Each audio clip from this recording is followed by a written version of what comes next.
Law number 19, the law of timing. The law of timing says that when to lead is as important as what to do and where to go. Now, I've been giving you some of the passages out of Proverbs. Some of them I read, some of them I haven't read, but I love this one out of the Message in Proverbs 10:7. Look what it says. Make hay while the sun shines. That's smart. Go fishing during the harvest. That's stupid. Says it all, doesn't it, huh? This is the law of timing. Now, here's what leaders understand. Here's one of the things that is different between a leader and a manager. A manager, let's start there. A manager is very concerned with procedure, where a leader is very concerned with timing. See, a manager doesn't understand if you do the right thing at the wrong time, it won't come out well. But a leader does. A leader understands that it's not only the fact of doing the right thing that's important, but what's also just as important is doing the right thing at the right time. And leaders understand that.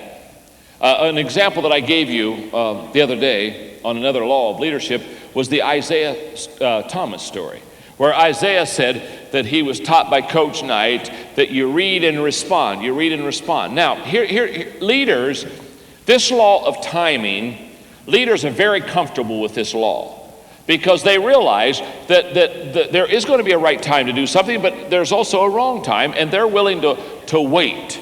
All right, do you remember the old country western song? You got to know when to hold them, you got to know when to fold them. You remember that one? Got to know when to walk away. It's one of the great hymns of the church. I don't know if you've ever.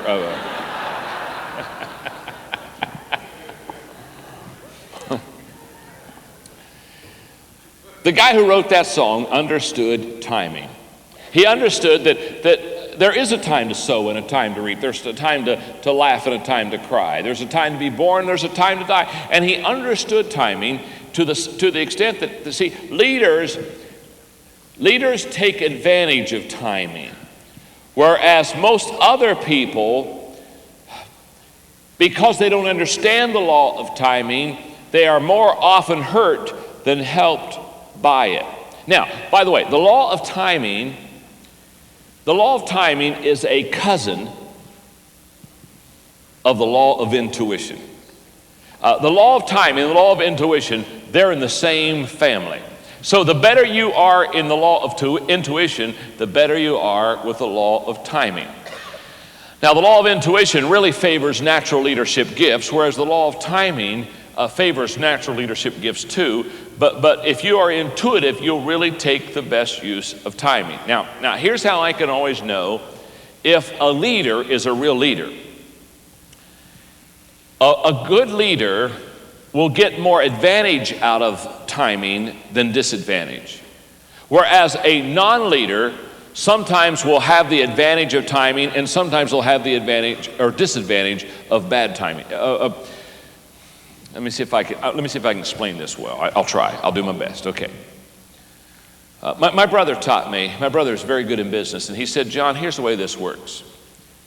He said, people that make money, they make money, but they also lose money. In the process of their financial life, there are months or years when they do real good, and then there are months and years where they don't do so good. And so it kind of dips. He says, people don't understand people who make money. They think that people make money, just kind of everything turns to gold and everything's a four-leaf clover and they go up. He said, that's not the way it is.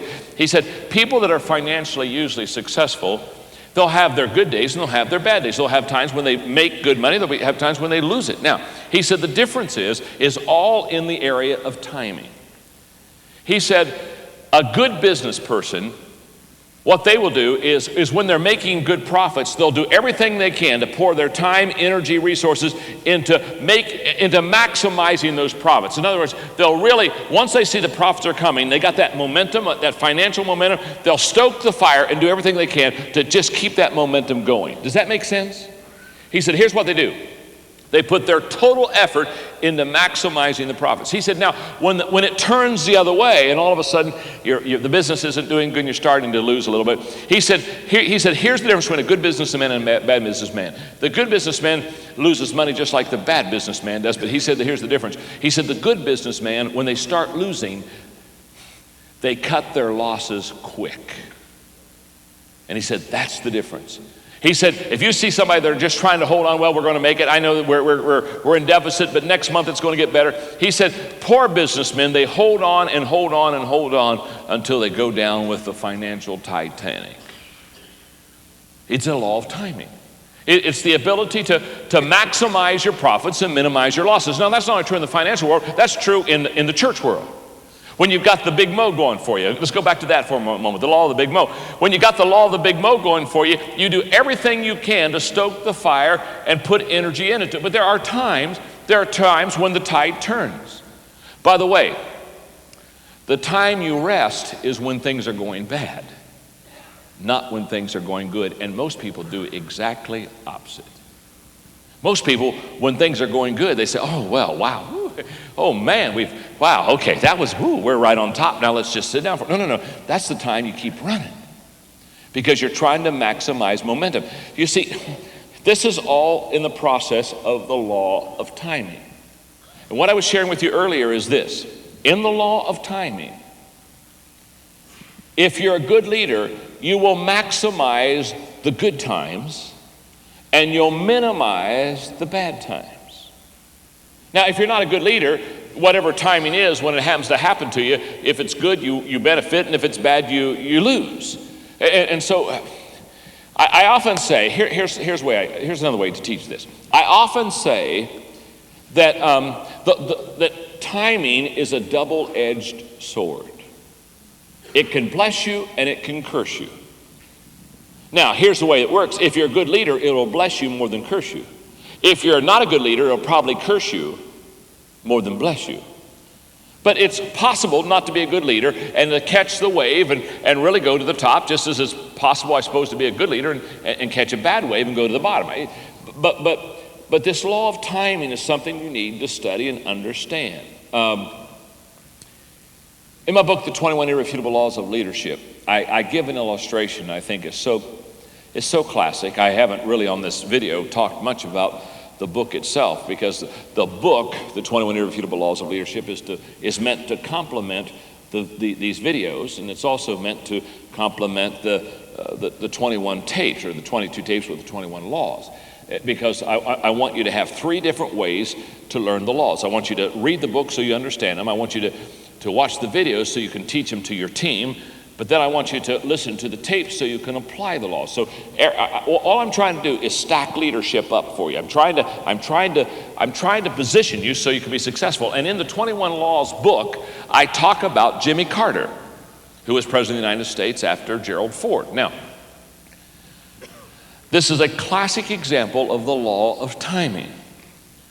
If you'll remember what happened before Jimmy Carter became president of the United States. Well, we have, first of all, go back to Richard Nixon. And you had Watergate. Okay, he's out of office. Now you've got Gerald Ford. Now Gerald Ford comes into office, never elected, but he came into office because he was the vice president. And remember what Gerald did when he got into office? He pardoned Richard Nixon. Now I just want to stop here for a moment to say that Gerald's a good boy, but he doesn't understand the law of timing. If he'd understood the law of timing, well, the first thing, if he'd understand the law of time, the first thing he'd done is he would have waited until after he was elected for another term before he would have pardoned Nixon. You see what I'm saying? He was a good boy. He just doesn't understand the law of timing. Now get the picture. We've got Richard Nixon and we got Watergate and then we got Gerald Ford and the pardoning. And basically we're saying, we don't want another president that's out of Washington, D.C. We don't want an ex-cabinet member, an ex-vice president. We don't want a congressman or a senator. We got to get somebody with a fresh face. Now watch the law of timing. Here comes Jimmy Carter. Hi, I'm Jimmy Carter, and I'm a peanut farmer from Plains, Georgia. Now we don't know where Plains is, which that's a plus. You see, we don't know where Plains is, but we have a sneaking suspicion it's not near Washington, D.C. And he's a what? He's a peanut farmer. Oh, this is getting better than life. I mean, so he hasn't been to Congress? No, he has not been a senator? No, he's not been on the cabinet? No, he hasn't been any of those things. Oh, wonderful. And we like him because he remember, he carries his own coat, and he just seems like a good old boy, down home. And so we elect Jimmy Carter in as President of the United States. He was elected on the law of timing. I almost promise you, in this century, there was not another time that he could have slid into office, but he slid in there. Now, the law of timing will bless you, but it will curse you. So he's the president. Well, you remember what happened while he was president. Well, several things. The main thing was the hostage situation. Remember the hostages? Man, they're over there in Iran, and the hostages, and every night on the newscast, this is day 186 of the hostage. I mean, every day we're reminded those hostages over there, and we're getting panicked, and we can't get them back. And Jimmy Carter, he's a good boy, but he seems to be quite inept, and the interest rates are going up. Remember they got up to 20%? Remember the gas and the fuel prices? I mean, these were not a good 4 years. Probably the height of all of it is I remember very well while he was in office saying, well, folks, we just have to be realistic about America. It will probably never get as good as it was.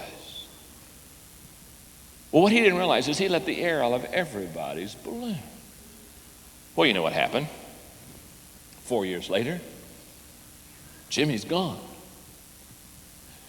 And Ronald Reagan comes into office. Have you ever thought of this? Do you remember when the hostages were released? Ronald Reagan is standing up taking the oath of office, and they announce the hostages have just been released. You talk about timing. By the way, I want to stop here for a moment because I'm not picking on Jimmy Carter. I admire him greatly. In fact, I can tell you right now, probably of all the people who have been president in my lifetime, I admire him more than any other person. Now, I don't think he was a good leader at all. I don't think he was a good president. But what a wonderful person. I love his commitment to humanity and his, I really admire him as a person. Which just want to stop here long enough to say, it's possible to admire a person as a person and them not be a good leader. We've got to, in the Christian community, just think just because they're a good person, that doesn't mean you're a good leader, okay? You got that? Okay, good. So here goes Jimmy Carter. He goes in on the law of timing, and he goes out on the law of timing, and I don't think he ever knew exactly what happened to him. And that's what happens with people who aren't really good, solid, strong leaders. They never understand the law of timing, so when it happens to them, they kind of think, oh, wonderful, and they assume that this tide is always going to keep them on top. They assume that they're always going to be able to ride the tide of timing. When I wrote my book, The Winning Attitude, I put in there what I've got in your notes that I want to talk to you about for a second. Because I think this says it better than any other way that I can say it. The wrong action at the wrong time equals disaster. That's just blow up, okay? The wrong action at the right time equals a mistake. The right action at the right time equals resistance. But the right action at the right time equals success. Now, of the 4 lines, I want to talk to you about the last 2 just for a second. There's not much difference between the right action at the wrong time and the right action at the right time. There's a very thin line because you say, well, I know what I got to do. Now I'm going to tell you something. You probably know what you got to do in the good time as well as you know what you got to do in the bad time. So there's not much difference between the 3rd and the 4th line, except when you look at the outcome. You see, if I do the right thing, but I do it at the wrong time, I'll get resistance. A lot of times pastors will say, why are my people not voting for this? And why are my people not going for this vision? Many times, not all the times, but many of the times, it's because we have the right decision, but we have attached it to the wrong time. So let's look at timing, and there are 7 things. There are 7 things that timing requires.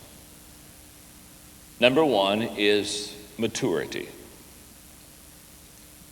If you're going to have the law of timing working well for you, you need to have some maturity. Here's what I have found. I have found very few young leaders are good with the law of timing. We're aggressive. We want to get it done. We know what the answer is. We raise our hand. I got that answer. I know what to do. And it's not that young is wrong. It's just that young has not had enough experience and wisdom and maturity under the belt to probably do the law of timing real good.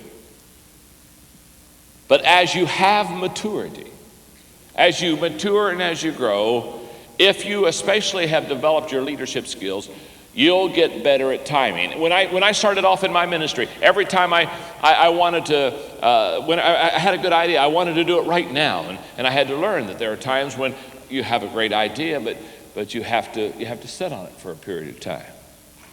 The people maybe aren't ready. See, the question is not, are you ready as a leader? The question is, are your people ready? And by the way, leaders are always ready before followers. That's what defines them as a leader. Does that make sense? In fact, let me put it this way.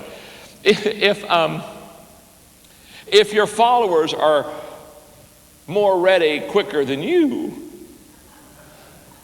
I think we don't understand who the leader is. So it's the nature of a leader to be ready before the follower, but it's the nature of a wise leader to wait till the followers are ready. Maturity. Number 2, confidence. Confidence is a requirement of timing. Here's why. You have to be confident that when you know the answer, if the timing is wrong, that there will be a time when the timing is right. So you have to be able to hold steady. You have to be able to say, I know it's going to turn. It's just a matter of time. I'm just waiting for it. It's okay. There has to be a real, let me put it another way. I have never known insecure people that do the law of timing very well. The very fact that you're insecure will sabotage your timing process. Number 3, understanding. Now, understanding comes a lot with maturity, but I'm talking here about the ability to see the whole picture. There's an understanding based on experience. There's an understanding that's based on the fact that you've been there, that you've done that, and you kind of see the whole picture, and that allows you also to utilize the law of timing correctly. The best way I can explain that is, if you only see part of a picture, you won't be near as good at timing as if you see the whole panorama view. Number 4, decisiveness. Decisiveness. The ability to make a quick decision. The ability to, when the decision is called for, to very quickly in your organization be able to answer it. Many organizations, because of bureaucracy and a lot of stuff, are unable to strike while the iron is hot. Number 5, intuitiveness. I've already shared with you that the law of timing is a cousin to the law of intuitiveness. And here, all I can say is, if you're intuitive, it's going to really help you as far as understanding the tide and when it comes in and when it goes out. Number 6, experience. Experience fits under the same category, I think, of maturity and perhaps understanding, but you've just done so many things so long that you pretty well now know kind of what to expect. So it's not the movement that impresses you as much as the timing that impresses you. And number 7, and I think of all the things that timing requires, this one probably is the most important. Preparation. Timing asks for us to be prepared. And this is where we miss it. So let me talk to you about it for just a second. You see, We kind of look at the law of timing as something that just happens to us, and all of a sudden, oh, here's my window of opportunity. I got to do something. Now, here's what I want you to know. Get prepared. So when the window of opportunity comes, when the tide of timing comes your way, you're ready to move. I know a lot of people, because they look at timing as mystical, they're never prepared. And so all of a sudden the window of opportunity comes and they say, oh, got to go fix this. I got to go do this. I got to get ready. No. Get ready. Hey, get ready in the off season. So when the season comes, you immediately can make that move.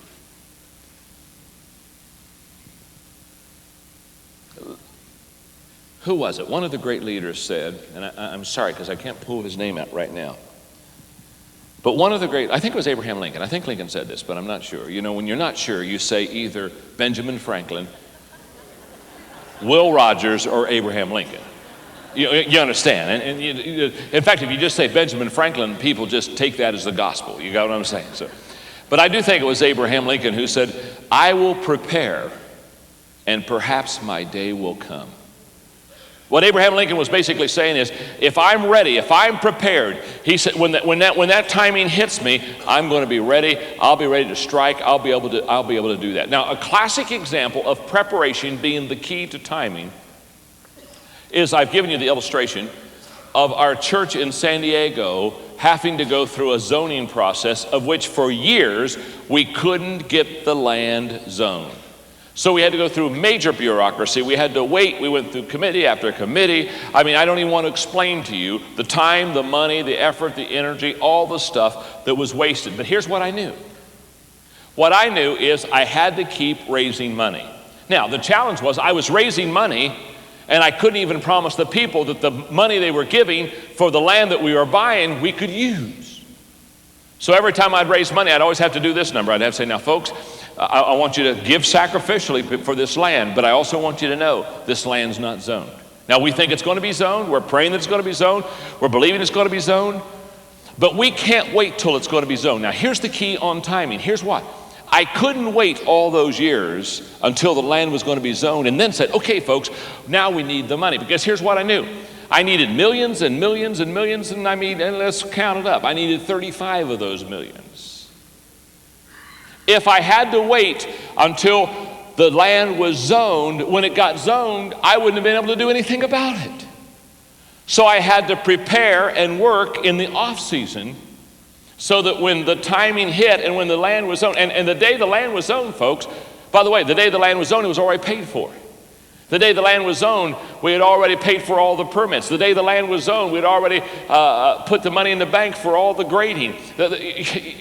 Are you getting the picture? I mean, the day the land was zoned, we could start bulldozing. One of the biggest mistakes pastors make, because I have a company that helps churches raise money for building programs, one of the biggest mistakes churches make is they wait too long to raise their money. They'll come to me and they'll say, we'd like to start our building next spring. You would? That's very nice. How are you going to pay for it? Well, help us. Well, the good news is we can help you. The bad news is we can't raise it this week. Hello, anybody home? You need about a 2-year running start. If you're going to raise money for a building program 2 years from now, here's a thought for you. Start raising money now. It's called getting a running leap, getting a running jump, getting a start. Don't. The law of timing calls for us to be prepared. And the way you prepare in the off season, so when the tide comes in, at that moment, you can seize the moment and you can seize the opportunity. Does that make sense?